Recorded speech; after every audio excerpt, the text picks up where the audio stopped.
tout le monde et bienvenue dans le format qui vous explique pourquoi un film culte a connu plusieurs suites. Des suites directes aussi bonnes voire meilleures que le film original, ce n'est pas arrivé souvent dans l'histoire du cinéma, mais il y en a eu. Je pense à l'Empire contre-attaque, Terminator 2, Aliens, Mad Max 2, The Dark Knight, Evil Dead 2 et même Les Bronzés font du ski. Mais lorsque cette question revient dans le débat, le film qui est le plus souvent cité, c'est Le Parrain 2. Et on a de la chance car il est dispo sur Prime Video. Alors voilà son histoire. Avant de parler du 2, il faut quand même brièvement aborder le 1. Le premier Parrain, sorti en 1972, ne manque pas de superlatifs. Considéré comme un chef-d'œuvre, il obtint en 1973 3 Oscars, dont celui du meilleur film, et conservé à la Bibliothèque du Congrès des États-Unis pour son importance culturelle, historique et esthétique, et est classé à la 2e place des meilleurs films de tous les temps selon l'American Film Institute, juste derrière Citizen Kane. Alors forcément, suite au succès mondial de ce film, la Paramount eut très vite envie d'en faire une suite. Francis Ford Coppola y était fortement opposé et répétait souvent en forme de blague qu'il accepterait seulement si c'était pour en faire un film comique avec Abbott et Costello, tout en sachant qu'un des deux était mort depuis les années 50. Devant l'insistance du studio, Coppola conseille à la Paramount d'engager un jeune réalisateur qui monte, Martin Scorsese, mais ces derniers refusent. Ils veulent à tout prix Coppola, qui finit par accepter mais avec ses conditions.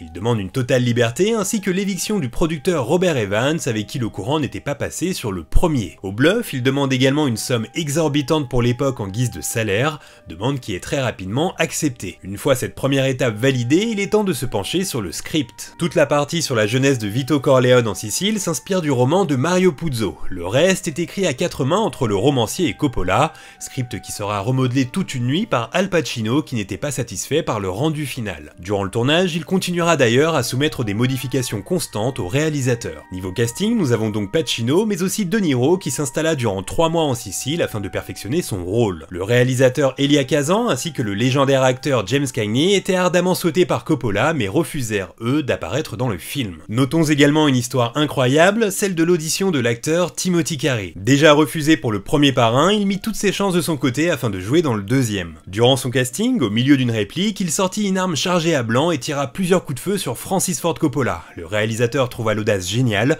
mais refusa encore une fois de l'engager. Marlon Brando, quant à lui, devait apparaître sous forme de flashback à la fin du film, mais un désaccord financier empêcha son retour dans la franchise. Le tournage débute le 1er octobre 1973 et est rythmé par les humeurs d'Al Pacino qui trouve la production du film trop lente, arguant que le film Serpico n'a pris lui que 19 jours à être tourné, là où Le Parrain 2 sera bouclé en 9 mois. Les prises de vue sont éreintantes, de New York à Los Angeles, en passant par la Floride, Washington, l'Italie et même la République dominicaine. Le 19 juin 1974, le tournage est enfin bouclé et le premier montage du film dure 6 heures. Il faut donc élaguer. Une première projection test a lieu avec une audience quelques mois plus tard, projection qui reçoit de nombreux mauvais retours. Le film doit à nouveau être remodelé et le 20 décembre 1974, il sort enfin en salle. Et comme le premier, c'est un carton public et critique qui obtient même plus d'Oscars que son prédécesseur avec 6 statuettes. Celle du meilleur film, du meilleur réalisateur, du meilleur acteur dans un second rôle pour Robert De Niro,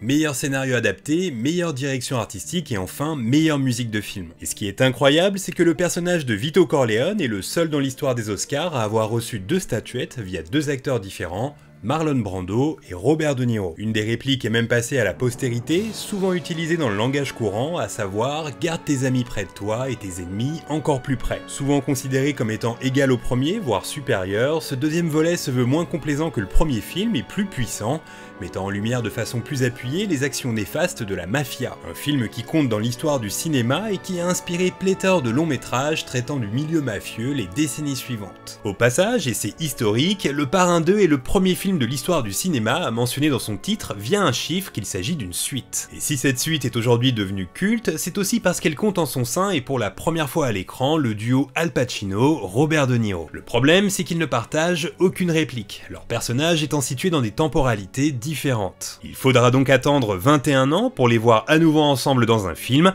et cette fois frontalement. Mais ça, ce sera le sujet du prochain épisode. En attendant, je vous conseille de voir ou de revoir ce film culte qu'est Le Parrain 2, et même de vous faire la trilogie puisqu'elle est dispo sur Prime Video. À bientôt.